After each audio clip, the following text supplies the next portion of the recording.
बिस्मिल्लाहिर्रहमानिर्रहीम अस्सलाम वालेकुम स्टूडेंट्स। आज हम डिस्कस करेंगे मैट्रिक क्लास की फिजिक्स यूनिट नंबर 16 इलेक्ट्रोमैग्नेटिज्म के एमसीक्यू डिस्कस करेंगे। इसका पहला एमसीक्यूज है which statement is true about the magnetic poles. बताएं कौन सी स्टेटमेंट सही है मैग्नेटिक पोल्स के बारे में।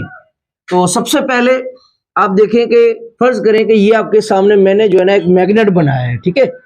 मैग्नेट का ये जो ब्लू कलर वाला नजर जो आ रहा है और जो रेड नजर कलर का नजर आ रहा है, ये इसके क्या है, पोल्स हैं। क्या है, पोल्स हैं।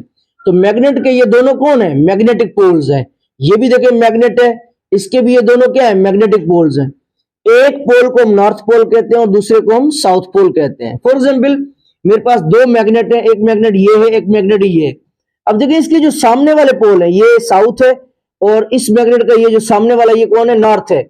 अब देखिए नॉर्थ और साउथ दूसरे के सामने है, मगर ये पोल नॉर्थ है, ये साउथ है, माने दोनों क्या है, अनलाइक है। और ये भी देखें इधर एन है और इधर एस है, दोनों क्या है, अनलाइक है, माने सेम नहीं है। तो इसका मतलब ये होगा कि यहां पर जो होगा कौन सा अमल होगा, अट्रैक्शन होगी। मैग्नेट के जो अनलाइक पोल्स होते हैं इनके दरमियान क्या होती है, अट्रैक्शन होती है, ठीक है। ये देखिए मैग्नेट है, इसका ये पोल साउथ है और ये पोल साउथ है। देखिए दोनों पोल क्या है, एक दूसरे के सामने। इस मैग्नेट का साउथ पोल और इस मैग्नेट का साउथ पोल दोनों एक दूसरे के सामने हैं। तो इसका मतलब है ये दोनों कौन से पोल है, लाइक पोल है, सेम पोल है, ठीक है। तो जब सेम पोल्स होंगे तो हमेशा क्या करेंगे, आपस में रिपल्जन करेंगे। डिफरेंट पोल्स ऑलवेज अट्रैक्शन और सेम पोल्स के अंदर हमेशा क्या होगी, रिपल्जन होगी, ठीक है। अच्छा, एक और सवाल आ सकता है कि भाई बताएं कि मैग्नेट के अंदर क्या मैग्नेट के अंदर क्या हम एन पोल और साउथ पोल, नॉर्थ पोल और साउथ पोल को हम आपस में जुदा कर सकते हैं, अलग कर सकते हैं? तो ऐसा कभी भी नहीं कर सकते। एक पोल को हटा दें, फॉर एग्जाम्पल इस मैग्नेट को मैं तोड़ देता हूं, जब मैं तोड़ दूंगा तो ऐसा नहीं होगा। फॉर एग्जाम्पल मैं इस एस पोल को मिटा दूं तो एन बचा नहीं, फिर भी इसके जो है वो ऑटोमेटिकली कितने पोल हो जाएंगे, दो पोल हो जाएंगे। एक फिर साउथ पोल हो जाएगा और दूसरा जो है वो नॉर्थ पोल हो जाएगा, ठीक है। तो मैग्नेट के कभी भी पोल्स को, दोनों पोल्स को हम आपस में सेपरेट, जुदा नहीं कर सकते। नंबर 2, यह भी सवाल पूछा जा सकता है कि मैग्नेटिक फील्ड, मैग्नेट के अंदर क्या होती है, मैग्नेटिक फील्ड। तो जो मैग्नेटिक फील्ड को किससे शो करते हैं, बी से शो करते हैं। याद रखिएगा मैग्नेट के अराउंड जो मैग्नेटिक फील्ड होती है वो कैसे होती है, नॉर्थ टू साउथ होती है। कैसे होती है, नॉर्थ टू साउथ, बने ऐसे, नॉर्थ टू साउथ।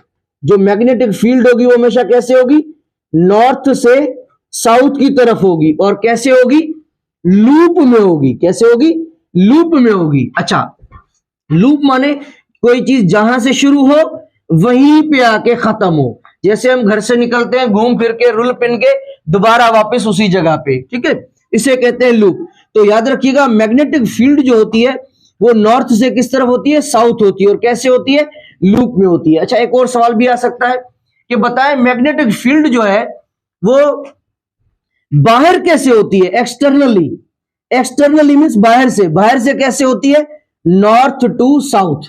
कैसे होती है, नॉर्थ टू साउथ। अगर यहां पे ये सवाल आ जाए कि इंटरनली बताएं, इंटरनली अंदर की तरफ बताएं, तो याद रखिएगा नॉर्थ से साउथ, तो अंदर कैसे होगी, साउथ टू नॉर्थ।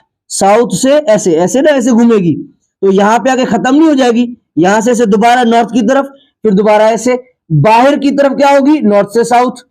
और अंदर से कैसे होगी, साउथ टू नॉर्थ। साउथ से किसकी तरफ, नॉर्थ की तरफ, ठीक है। तो आप ऑप्शंस को पढ़ें। पहला ऑप्शन है unlike poles repel, like poles attract, magnetic poles do not affect each other, a single pole magnetic pole does not exist. अब इनमें से कौन सी स्टेटमेंट जो है वो जबरदस्त किस्म की है, तो हम कहेंगे डी ऑप्शन में जो है वो कह रहा है अ सिंगल पोल। मैग्नेट का दो जो पोल्स है नॉर्थ और साउथ, इससे हम कभी भी जुदा, अलग अलग, सेपरेट नहीं कर सकते। तो और एक पोल हमेशा जो है वो एग्जिस्ट नहीं कर सकता, ये बात बिल्कुल ठीक है। तो D option will be correct. Second MCQs, what is the direction of magnetic field inside a bar magnet. देखें वही बात कर रहा है कि अगर आपके पास मैग्नेट है तो मैग्नेट के अंदर जो मैग्नेटिक फील्ड होगी वो उसका जो डायरेक्शन होगा वो अंदर की तरफ क्या होगा। तो मैं आपको अभी बता के आया हूं कि अगर हमसे पूछे कि कोई मैग्नेट है, उस मैग्नेट के अंदर जो मैग्नेटिक फील्ड होगी उसको किससे जाहिर करेंगे, अभी बता के आया हूं, बी से। और अगर पूछा जाए मैग्नेटिक फील्ड जो होगी, जो मैग्नेटिक फील्ड होगी बाहर की तरफ कैसे होगी, माने एक्सटर्नली। एक्सटर्नली कैसे होगी बाहर की तरफ, अभी बता के आया था, नॉर्थ से साउथ की तरफ। और अगर बात की जाए इंटरनली, अंदर की तरफ कैसे होगी, अंदर की तरफ हमेशा कैसे होगी, साउथ से नॉर्थ की तरफ, साउथ से नॉर्थ की तरफ, ठीक है। और कैसे होगी, हमेशा लूप में होगी। कोई चीज जहां से शुरू हो वहीं पे खत्म हो तो उसे हम क्या कहेंगे, लूप, ठीक है। बाहर से कैसे होगी, ऐसे, बाहर से ऐसे, ठीक है। ओ सॉरी, मैंने नाम नहीं दिया, ये नॉर्थ और ये आपका साउथ, ठीक है। तो ऐसे होगी, ये ऐसे, नॉर्थ से साउथ ऐसे होगी, बाहर से हमेशा ऐसे होगी। अगर हम बात करें अंदर से, तो अंदर से लाजिम बात है कि ये यहां से आके अंदर से ऐसे होगी ना, ऐसे ऐसे, नॉर्थ। अब कहां से आ रही है, साउथ से नॉर्थ की तरफ, साउथ से नॉर्थ की तरफ। तो इसका कौन सा ऑप्शन करेक्ट होगा, साउथ टू नॉर्थ। तो आप मुझे ऑप्शन बताइएगा, कमेंट बॉक्स में बताएंगे कौन सा ऑप्शन करेक्ट होगा। MCQs number 3, the presence of magnetic field can be detected by, कह रहा है कि अगर हमारे पास कोई मैग्नेट है, लेट सपोज अगर हमारे पास कोई मैग्नेट है, ये मैग्नेट का नॉर्थ पोल और ये इसका साउथ पोल। हमें पता है कि मैग्नेट के अराउंड कौन होती है, मैग्नेटिक फील्ड होती है। मैग्नेट के अराउंड कौन होगी, मैग्नेटिक फील्ड होगी।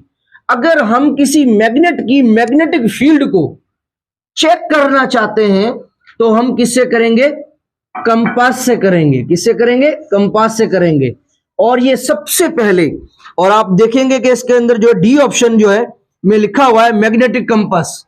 मैग्नेटिक कंपास एक ऐसी डिवाइस है जिसकी मदद से हम किसी भी मैग्नेट के अराउंड मैग्नेटिक फील्ड को इजीली मालूम कर सकते हैं कि किसी मैग्नेट के अराउंड मैग्नेटिक फील्ड है या नहीं है।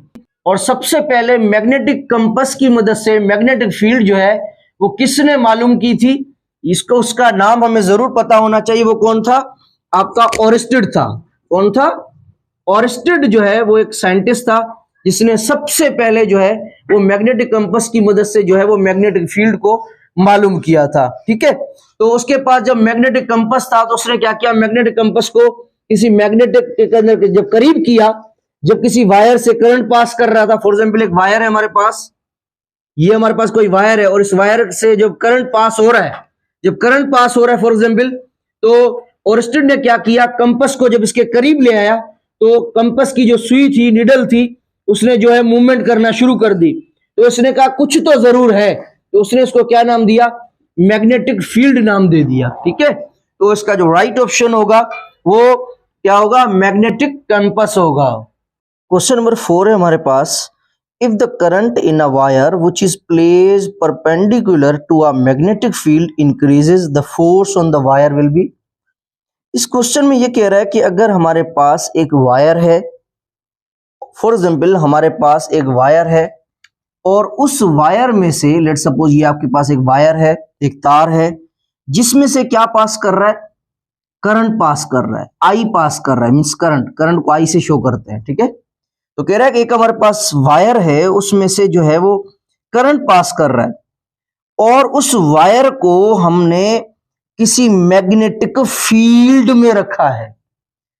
तो फिर बताएं कि अगर करंट इंक्रीज होगा, करंट बढ़ेगा, तो बताएं कि उसके उस वायर के ऊपर जो मैग्नेटिक फोर्स होगी वो क्या होगी। उसमें याद रखिएगा कि इसका जो फॉर्मूला होता है वो ये होता है, F is equal to BIL sine theta. F is equal to BIL sine theta. ये F कौन है, मैग्नेटिक फोर्स, B कौन है, मैग्नेटिक फील्ड, I कौन है, करंट, L कौन है, लेंथ, और साइन थीटा एंगल, ठीक है। अब याद रखिएगा अगर ये वायर है, अगर ये वायर है, अब ये भी क्वेश्चन पूछा जा सकता है कि जो मैग्नेटिक फोर्स होती है वो किस पे डिपेंड करती है। तो कोई भी अगर फार्मूला होता है ना, उसमें जितनी चीजें होती हैं उतने, जैसे फॉर एग्जाम्पल मैं एक एग्जाम्पल देता हूं, फोर्स का फार्मूला क्या होता है, F इज इक्वल टू अम्मा, F इज इक्वल टू अम्मा, ठीक है, F इज इक्वल टू मा, M कौन है, मास, A कौन है, एक्सेलरेशन। अगर मैं आपसे पूछूं फोर्स किस पर डिपेंड करती है, दो चीजों, जितने उसके अंदर चीजें होंगी उस पर डिपेंड करेगा, कितने पे, दो, मास पे भी डिपेंड करती है फोर्स, मास पे भी डिपेंड करती है, एक्सेलरेशन पे भी डिपेंड करती है। इन द सेम वे ये जो मैग्नेटिक फोर्स है, ये जो मैग्नेटिक फोर्स है ये किस पे डिपेंड करती है, ये भी क्वेश्चन आ सकता है। मैग्नेटिक फील्ड पे भी डिपेंड करती है, करंट पे भी डिपेंड करती है, लेंथ पे भी डिपेंड करती है, एंगल पे भी डिपेंड करती है, ठीक है, ओके जी। तो यहां पे क्या कह रहा है कि एक हमारे पास वायर है और उस वायर में से क्या कर रहा है, करंट पास कर रहा है।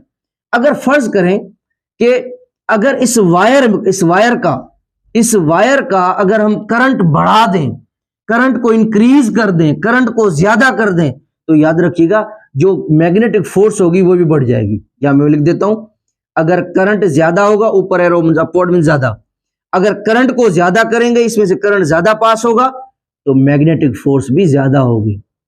अगर मैं कहूं करंट को कम करेंगे तो मैग्नेटिक फोर्स भी कम होगी, ठीक है, ओके जी। Number 2, b means magnetic field. अगर हम मैग्नेटिक फील्ड की स्ट्रेंथ को, मैग्नेटिक फील्ड की शिद्दत को अगर हम बढ़ा देंगे तो मैग्नेटिक जो फोर्स होगी वो भी बढ़ जाएगी, ठीक है। अगर मैं कहूं मैग्नेटिक फील्ड की स्ट्रेंथ को, शिद्दत को कम कर दें तो फोर्स भी क्या होगी, कम हो जाएगी। अगर मैं कहूं इस वायर की जो लेंथ है उसको आप बढ़ा दें, अगर हम लेंथ को बढ़ाएंगे तो याद रखिएगा ये जो फोर्स होगी वो भी बढ़ जाएगी। और अगर लेंथ को कम करेंगे तो भी फोर्स क्या हो जाएगी, कम हो जाएगी। अब आती है बात एंगल की। अब मुझे बताएं कि इस क्वेश्चन में जो है, आप ऊपर पढ़ के देख लें कि ये वायर जो है ये कैसे रखी हुई है, परपेंडिकुलर। अगर आप इस वायर को किस एंगल पे रखें, 90 डिग्री पे। 90 डिग्री को हम क्या कहते हैं, परपेंडिकुलर। 90 डिग्री मींस परपेंडिकुलर, ठीक है, ओके जी। कोई भी चीज अगर ऐसे रखें उसमें क्या कहते हैं, वर्टिकल कॉलम, परपेंडिकुलर, ऐसी जिसके अंदर 90 डिग्री एंगल हो, ठीक है। तो अगर 90 डिग्री एंगल होगा, अब ये भी क्वेश्चन आ सकता है कि मैग्नेटिक फोर्स ज्यादा कब होती है, तो याद रखिएगा मैग्नेटिक फोर्स हमेशा 90 डिग्री पे ज्यादा होगी। अगर कोई आप और एंगल रखेंगे तो उस पे ज्यादा नहीं होगी, ठीक है, ओके जी। अब ये भी सवाल आ सकता है कि मैग्नेटिक फोर्स जीरो किस पे होती है। अगर आप साइन की जगह जीरो पुट कर दें, इस थीटा की जगह अगर आप 0 डिग्री रखें तो हमें पता है sine 0 is equal to 0, sine 0 is equal to 0। तो यहां पे अगर 0 आ जाएगा, इस पूरे को 0 से मल्टीप्लाई तो 0 हो जाएगा, तो मैग्नेटिक फोर्स 0, ठीक है। तो ये भी याद रखिएगा कि मैग्नेटिक फोर्स ज्यादा कब होती है, जब एंगल कितनी हो, 90। तो ये जो मैग्नेटिक फोर्स है बेसिकली ये किस किस पे डिपेंड करती है, इन सारों पे डिपेंड करती है। अगर इन सारों को अगर आप इंक्रीज कर दें, इन सारों को अगर आप बढ़ा देंगे तो ये भी मैग्नेटिक फोर्स भी बेचारी क्या हो जाएगी, ये भी इंक्रीज हो जाएगी। तो यहां पे जो राइट ऑप्शन होगा वो ये होगा कि अगर किसी वायर को, जिस वायर में से करंट पास कर रहा है, अगर उसको अगर हम मैग्नेटिक किसी फील्ड के अंदर रखेंगे और अगर हम करंट को इंक्रीज कर देंगे या मैग्नेटिक फील्ड को इंक्रीज कर दें या लेंथ को इंक्रीज कर दें या इसके अंदर एंगल जो है, एंगल अगर 90 होगी तो याद रखिएगा अगर आप परपेंडिकुलर प्लेस करेंगे तो अगर इन तीनों में से, चारों में से किसी को भी ज्यादा करेंगे तो आपकी जो मैग्नेटिक फोर्स होगी वो भी आपकी इंक्रीज हो जाएगी। MCQs number 5, a DC motor converts, कह रहा है जो डीसी मोटर होता है वो कन्वर्ट करता है किसको। तो याद रखिएगा कि जो आपका जो डीसी मोटर होता है वो हमेशा कन्वर्ट किसको करता है, इलेक्ट्रिकल एनर्जी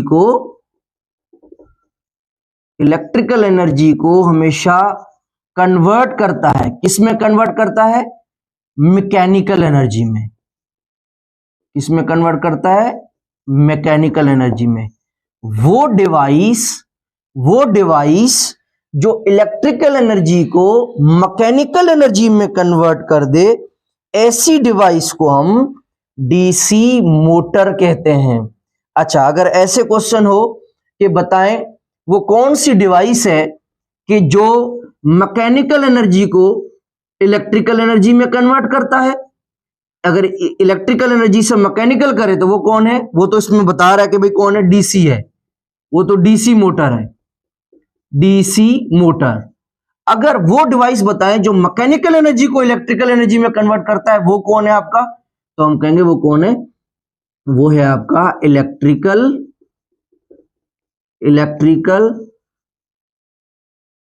जनरेटर। कौन है? Electrical generator. या फिर हम कहेंगे एसी जनरेटर या फिर डीसी जनरेटर। ठीक है, इलेक्ट्रिकल जनरेटर या एसी जनरेटर या डीसी जनरेटर जो है ये क्या करता है? मैकेनिकल एनर्जी को इलेक्ट्रिकल एनर्जी में कन्वर्ट करता है, मगर जो डीसी मोटर होता है वो इलेक्ट्रिकल को मैकेनिकल में करता है। तो इसका कौन सा ऑप्शन करेक्ट होगा? C option will be correct. Question number 6, which part of DC motor reverse the direction of the current through the coil every half cycle? कह रहा है कि डीसी मोटर के अंदर वो कौन सा पार्ट है, वो कौन सा हिस्सा है जो क्या करता है? डायरेक्शन ऑफ करंट के डायरेक्शन को क्या करता है? रिवर्स कर देता है। डीसी मोटर के अंदर वो पार्ट बताएं, वो हिस्सा बताएं जो करंट के डायरेक्शन को क्या कर देता है? रिवर्स कर देता है। किस में रिवर्स करता है? कॉइल में।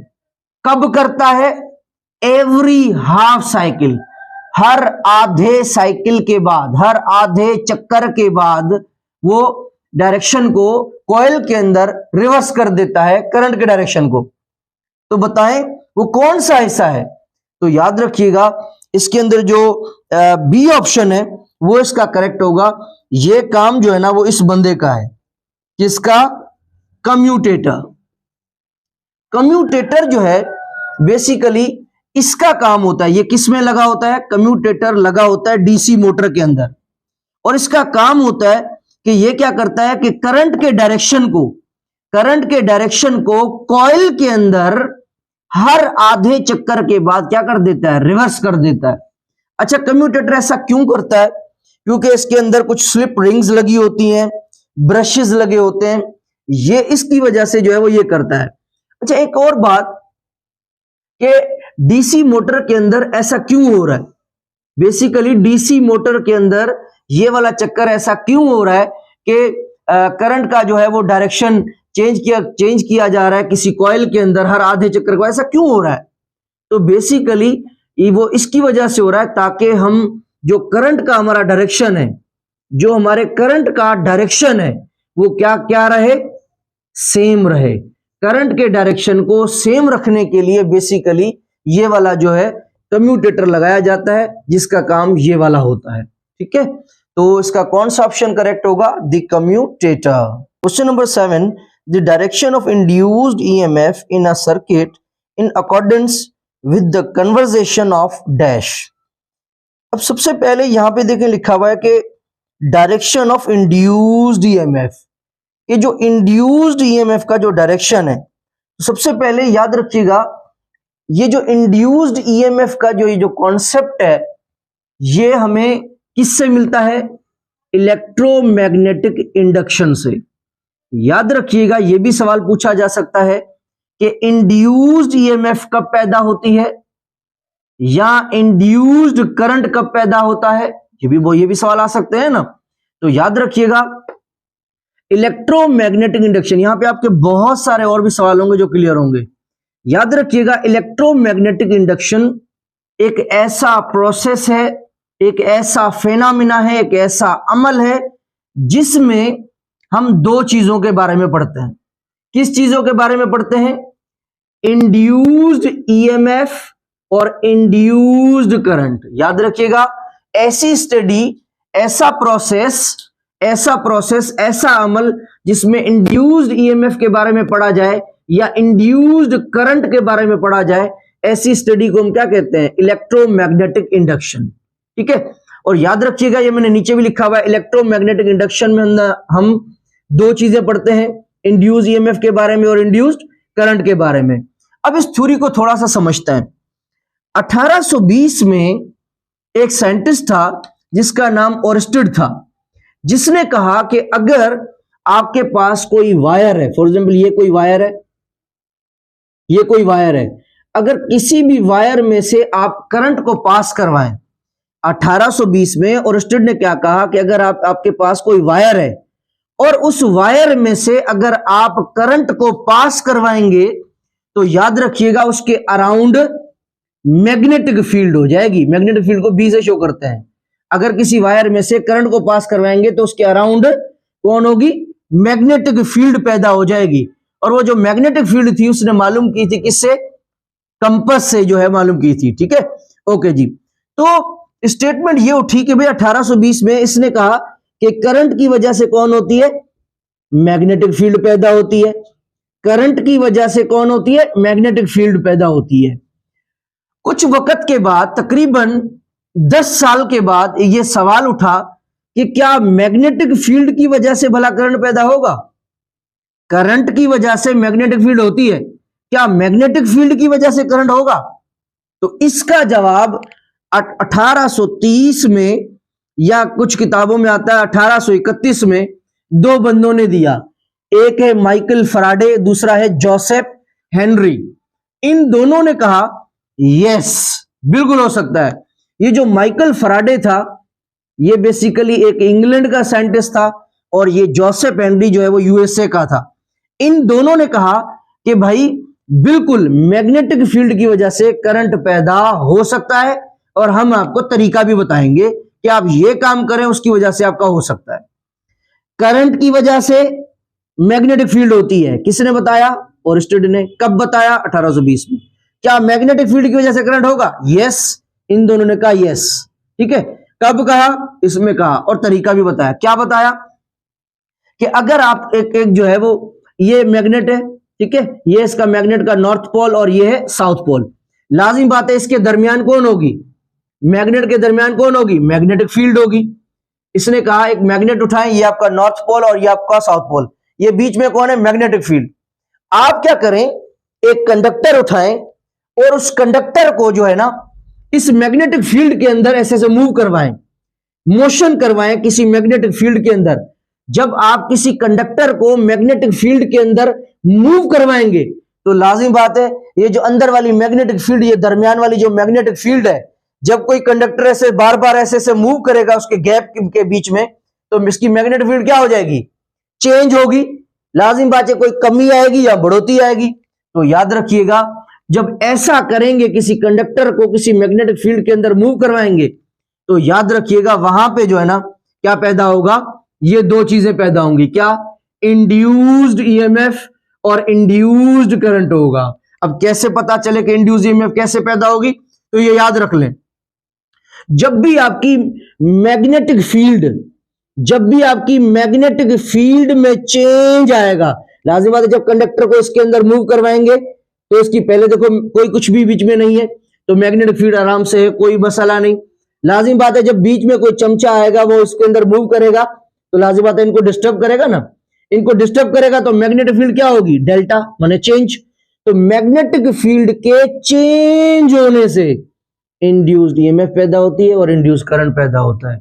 या ये भी कह सकते हैं फ्लक्स में चेंज आने से इंड्यूस्ड ईएमएफ होती है, इंड्यूस्ड करंट पैदा होता है, ये याद रख लें। ठीक है, तो यहां पे क्वेश्चन ये है कि जो ईएमएफ है, इंड्यूस्ड करंट या इंड्यूस्ड ईएमएफ जो है, इसका जो डायरेक्शन किसी कॉइल के अंदर जो होता है वो ये पूरे का पूरा जो लॉ है वो किस लॉ के बेस पे काम करता है। ये जो इलेक्ट्रोमैग्नेटिक इंडक्शन हमने पढ़ा ना भाई, इलेक्ट्रोमैग्नेटिक इंडक्शन बेसिकली एक प्रोसेस है जो हमें कॉन्सेप्ट देता है किसका, ईएमएफ का और इंड्यूस्ड ईएमएफ का और इंड्यूस्ड करंट का कॉन्सेप्ट देता है। और फिर मैंने बताया कि इंड्यूस्ड ईएमएफ और इंड्यूस्ड करंट किसकी वजह से पैदा होता है, मैग्नेटिक फील्ड के चेंज होने से, मैग्नेटिक फ्लक्स के चेंज होने से। किसने बताया, वो भी मैंने आप लोगों को बता दिया। कब बताया, ये भी मैंने आपको बता दिया। ठीक है, तो ये कह रहा है कि जो इलेक्ट्रोमैग्नेटिक इंडक्शन है, ये जो क्योंकि यहां पे क्वेश्चन कह रहा है कि ईएमएफ का डायरेक्शन जो है ये किसके लॉ पे बेस्ड है, तो यहां पे याद रखिए ईएमएफ का कॉन्सेप्ट किसने दिया, इलेक्ट्रोमैग्नेटिक इंडक्शन ने दिया। तो ये जो इलेक्ट्रोमैग्नेटिक इंडक्शन है बेसिकली ये किसके बेस पे काम करता है, किस लॉ के जो बेस पे काम करता है, याद रखिएगा वो लॉ है आपका लॉ कंजर्वेशन ऑफ एनर्जी।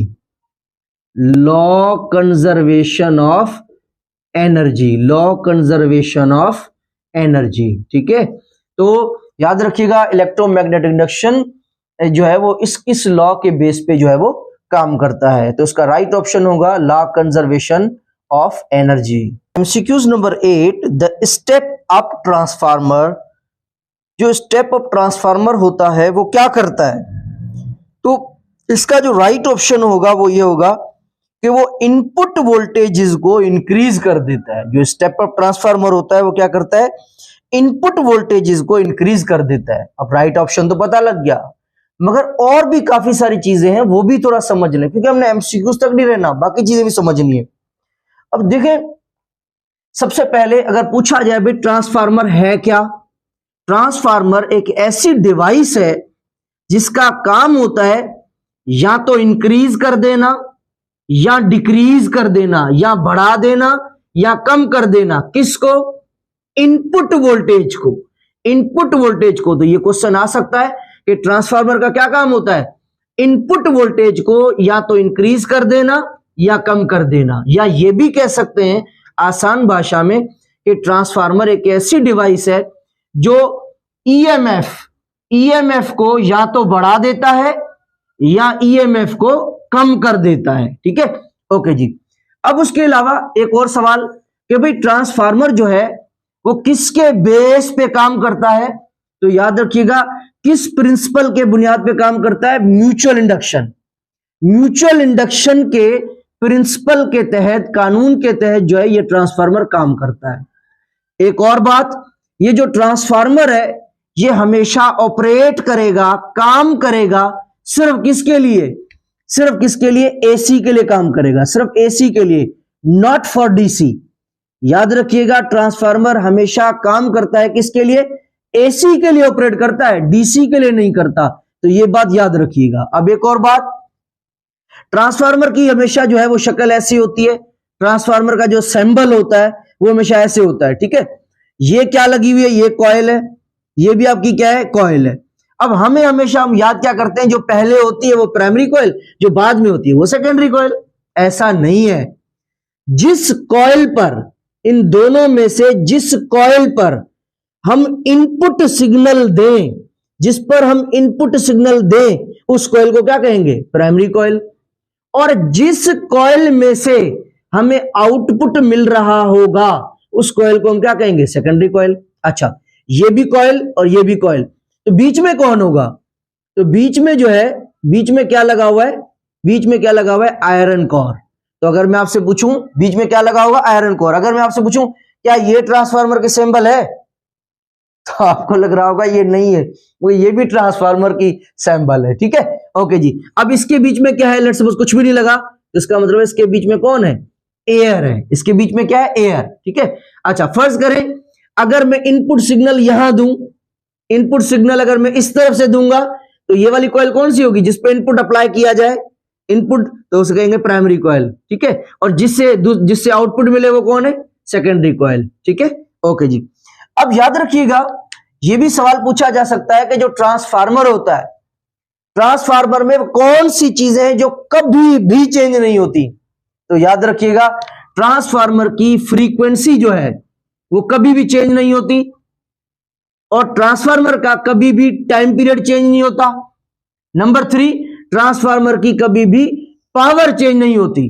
ठीक है, डज नॉट चेंज। ये जो 3 चीजें हैं ये ट्रांसफार्मर की कभी भी चेंज नहीं होंगी, ये बात याद कर लें। ठीक है, ओके जी। अब है कि ट्रांसफार्मर के 2 टाइप्स होते हैं, स्टेप अप और स्टेप डाउन। ठीक है, अब स्टेप अप देखें, स्टेप अप, अब देखें आपके घर में जो स्टेबलाइजर होता है वो क्या करता है? करंट अगर कम आता है तो बढ़ा के देता है, और ज्यादा आता है तो फिर क्या करता है? अगली चीज को उतना ही देता है जितनी इसको जरूरत है। ठीक है, ओके जी। अब स्टेप अप क्या करता है? याद रखिएगा स्टेप अप ट्रांसफार्मर के अंदर इन माने नंबर ऑफ टर्न्स, ये देख रहे हैं जो number of turns, step up transformer के अंदर जो नंबर ऑफ टर्न्स होते हैं प्राइमरी के, नंबर ऑफ टर्न्स जो है वो प्राइमरी के वो हमेशा क्या होते हैं? कम होते हैं। जो सेकेंडरी कॉइल होती है उसके जो नंबर ऑफ टर्न्स होते हैं वो क्या होते हैं? ज्यादा। लेट सपोज मैं कहूं कि ये आपकी जो है वो प्राइमरी कॉइल है, और ये आपकी फर्ज करें सेकेंडरी कॉइल है। तो अगर मैं कहूंगा ये स्टेप अप है तो याद रखिएगा इसके प्राइमरी के टर्न्स जो होंगे वो कम होंगे किससे, सेकेंडरी के कॉइल से, वो मैंने लिख दिया है। Number of turns of primary always less than number of turns of secondary coil, ठीक है। अच्छा, अगर नंबर ऑफ टर्न्स प्राइमरी के कम होंगे तो इसका मतलब है वोल्टेज भी कम होंगे। अच्छा, सेकेंडरी के नंबर ऑफ टर्न्स ज्यादा होते हैं तो इसका मतलब है वोल्टेज भी ज्यादा होंगे। अब इसी पूरी बात को हम ऐसे भी लिख सकते हैं कि याद रखिएगा ये आपका जो स्टेप अप ट्रांसफार्मर होता है, पहली बात तो हमने की कि नंबर ऑफ टर्न्स प्राइमरी में कम होंगे, नंबर ऑफ टर्न्स सेकेंडरी में ज्यादा होंगे। इसी बात को मैं ऐसे भी कह सकता हूं कि सेकेंडरी कॉइल के प्राइमरी कॉइल के अंदर सेकेंडरी जो कॉइल होगी उसके जो नंबर ऑफ टर्न्स होंगे वो हमेशा ज्यादा होंगे किससे, प्राइमरी कॉइल से, प्राइमरी कॉइल से ज्यादा होंगे। अच्छा, और सेकेंडरी कॉइल के अंदर जो वोल्टेज है, देखिए सेकेंडरी कॉइल के अंदर जो वोल्टेज है वो भी प्राइमरी से क्या होंगे, ज्यादा होंगे। तो याद रखिएगा आप ये भी कह सकते हैं कि प्राइमरी से जो है वो करंट, प्राइमरी कॉइल से करंट ज्यादा होगा किसका बेटा, याद रखिएगा सेकेंडरी कॉइल का। तो ये स्टेटमेंट जो है ये आपने याद रखनी है। तो इस क्वेश्चन के अंदर वैसे तो ये सवाल था कि बताएं जो आपका जो स्टेप अप ट्रांसफार्मर होता है वो क्या करता है, वो इनपुट जो उसके पास आ रहा होता है वो उसको क्या कर देता है, इंक्रीज कर देता है। जब किसी करंट जो है वो कम आता है ट्रांसफार्मर के अंदर, तो ट्रांसफार्मर क्या करता है, उस करंट को, अगले चीज को जितना चाहिए उसको बढ़ा के देता है, ठीक है। तो ये बात याद रखिएगा, ये सारी बात उम्मीद करता हूं आप लोगों को जरूर समझ में आई होंगी। चैप्टर नंबर 16 इलेक्ट्रोमैग्नेटिज्म का लास्ट एमसीक्यूज है हमारे पास, MCQs number 9। The turns ratio of a transformer is 10, it mean, तो फिर बताएं इसका क्या मतलब होगा। कह रहा है कि अगर ट्रांसफार्मर का जो टर्न्स रेशियो है वो आपका 10 के बराबर है तो बताएं इसका क्या मतलब होगा। अब देखें एनएस का क्या मतलब है, number of turns in secondary coil, NP का number of turns in primary coil, ठीक है। ये कौन है, टर्न्स रेशियो, सही है। अच्छा, अब ये देखें VS divided by VP, VS voltage in secondary coil, voltage in primary is equal to turns ratio. अब देखिए इसके अंदर जो टर्न्स रेशियो है वो इन्होंने क्या दी है, टर्न्स रेशियो जो है वो आपकी किसके बराबर है, वो आपकी बराबर किसके है, इसमें क्या गिवन है, 10 के बराबर, ये 10 आ गया। अब देखिए ये जो एनपी है ये डिवाइड कर रहा है, यहां पे जाएगा क्या करेगा, मल्टीप्लाई, तो क्या बन जाएगा, N S is equal to 10 NP, ठीक है, N S is equal to 10 NP, ठीक है। ये है नंबर ऑफ टर्न्स के हिसाब से। अगर हम वोल्टेज के हिसाब से देखें कि सेकेंडरी के अंदर जो वोल्टेजेस है और जो प्राइमरी के अंदर वोल्टेज है, इन दोनों को अगर डिवाइड करें, इनका जो टर्न्स रेशियो है वो हमारे पास कितना गिवन है, वो 10 गिवन है, ठीक है। तो इसको मैं पुट कर देता हूं, V S VP is equal to कितना गिवन है, 10। ये वीपी यहां पे डिवाइड कर रहा है, यहां पे क्या करेगा, मल्टीप्लाई, तो क्या बन जाएगा, V S is equal to 10 VP. तो ये आपका आंसर आ चुका है और इधर आपका ये आंसर आ चुका है, ठीक है। अब देखिए ये दोनों जो ऑप्शंस हैं, ये दोनों ऑप्शंस जो हैं वो मौजूद हैं। ये जो नंबर ऑफ टर्न्स के हिसाब से जो ऑप्शन मौजूद है वो आपका सी ऑप्शन है, और वोल्टेजेस के हिसाब से जो ऑप्शन है वो आपका डी पे मौजूद है। तो अब हम किसको टिक करें, तो याद रखिएगा हम वोल्टेजेस के हिसाब से देखेंगे। हम टर्न्स रेशियो किसके हिसाब से यहां पे देख रहे हैं, वोल्टेजेस के हिसाब से, तो वोल्टेजेस के हिसाब से आपका ये आंसर आएगा, ठीक है। और नंबर ऑफ टर्न्स के हिसाब से ये आएगा। तो यहां पे जो राइट ऑप्शन टिक करेंगे वो हम डी ऑप्शन को राइट टिक करेंगे कि सेकेंडरी करंट, सेकेंडरी कॉइल होती है हमारे पास, उसके अंदर जो वोल्टेज होते हैं वो बराबर है किसके, 10 वोल्टेजेस इन प्राइमरी कॉइल, ठीक है। तो ये वाला जो ऑप्शन होगा ये इसका करेक्ट होगा, D option will be correct. इसमें यहाँ पे सारे एमसीक्यूज खत्म हो गए। उम्मीद करता हूँ ये एमसीक्यू सारे आप लोगों को जरूर समझ में आए होंगे। अगर कोई नहीं आया तो आप वीडियो को रिवर्स करें, पीछे करें और सुने, इंशाल्लाह आप लोगों को जरूर समझ में आएगा। अपने दोस्तों में, फ्रेंड्स में जरूर शेयर करें ताकि किसी का फायदा हो। अपना बहुत सारा ख्याल रखिएगा। अल्लाह हाफिज।